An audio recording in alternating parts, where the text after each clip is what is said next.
Sabe, já parou para pensar o que é se apegar a uma promessa por 45 anos? É muito tempo, né? Hoje a gente vai mergulhar na história de Caleb, um homem que nos mostra o que é ter uma fé e uma coragem que, simplesmente, não envelhecem. Imagina só a cena. Um senhor de 85 anos, de pé, na frente do seu líder. Ele não está pedindo um lugarzinho tranquilo para se aposentar, não. Ele está pedindo uma montanha, um lugar cheio de desafios de gigantes. Essa frase, uau, essa frase já dá o tom de quem ele era. Mas vamos combinar. De onde vem tanta confiança para fazer um pedido desses? Para a gente entender isso, a gente precisa voltar um pouquinho no tempo, lá na origem de tudo, na origem dessa promessa. Então vamos começar pelo ponto alto da história, o pedido super ousado de Caleb. Pensa no contexto. Depois de décadas e décadas no deserto, o povo de Israel está finalmente recebendo a sua herança. Josué está lá liderando a divisão das terras e é nesse momento, o momento crucial, que Caleb, agora com 85 anos, chega para lembrar Josué de uma promessa bem antiga. Para a gente entender de verdade a coragem do Caleb, a gente precisa voltar 45 anos. Foi nesse momento que 12 espiões viram a mesmíssima terra. Mas olha, voltaram com duas visões completamente diferentes. Uma visão levou a uma geração inteira perdida. A outra, a uma promessa que duraria para sempre. A missão parecia bem simples, né? Espiar a terra que Deus tinha prometido para eles. Caleb, que na época tinha 40 anos, era um desses 12. Eles viram que a terra era incrível, cheia de fartura, mas também viram os desafios. E é aqui que tudo muda.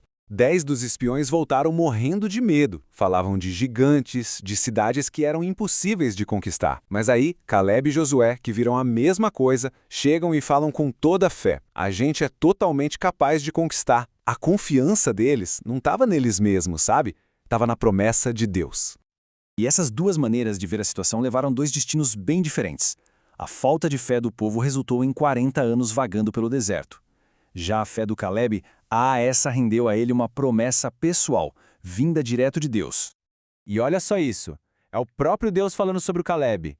Ele diz que Caleb tinha um espírito diferente e que ele perseverou em seguir-me. Isso não era só ser otimista, era uma lealdade, uma fidelidade total que o diferenciava de todo mundo.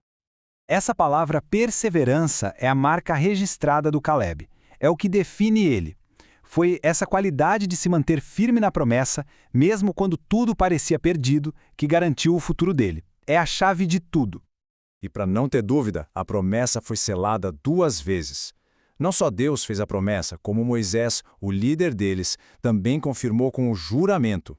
A herança de Caleb estava garantida tanto no céu quanto na terra. Não tinha como dar errado. Agora a gente avança no tempo. 45 anos se passaram. Uma geração inteira se foi no deserto. Mas Caleb, com seus 85 anos, está lá, firme e forte, diante de Josué, pronto para cobrar aquela promessa antiga. Essa linha do tempo ajuda a gente a ter uma noção da espera. 45 anos. É muito tempo, né? Imagina se manter firme numa promessa por tanto tempo assim, enquanto todo mundo ao seu redor já perdeu a esperança. E o mais impressionante, aos 85, ele não estava fraco, debilitado. Pelo contrário, ele chega e diz: eu tenho a mesma força de antes, estou pronto para a guerra porque der e vier. Deus não só o manteve vivo, como manteve a força dele intacta. E aqui tem um detalhe que é fundamental. Caleb não era ingênuo. Ele sabia muito bem que os gigantes ainda estavam lá. Ele mesmo lembra Josué disso. A grande diferença é que a fé que ele tinha na promessa era muito, mas muito maior do que o medo do obstáculo. Ele confiava que Deus ia fazer a parte dele. Então, o que a gente pode tirar dessa história incrível? Qual é a lição que fica do legado de Caleb e da sua montanha pra gente hoje? O legado de Caleb é um exemplo muito poderoso, né? De fé que não se abala, de coragem para encarar os gigantes, de perseverança para esperar décadas se for preciso. Mas, acima de tudo, é sobre ter um espírito diferente, um espírito que escolhe acreditar na promessa em vez de se entregar ao medo. E essa não é só uma historinha antiga, não. Em tempos difíceis como os que a gente viveu e vive, a lição de Caleb é super atual. As circunstâncias mudam, os desafios vêm, mas as promessas de Deus, essas continuam de pé. E isso, claro, leva a gente para uma reflexão final. A promessa de Caleb era uma montanha. E para a gente, quais são as promessas nas quais a gente se apega? A história dele nos desafia a pensar, diante dos nossos próprios gigantes, das nossas longas esperas, em qual promessa nossa fé vai perseverar.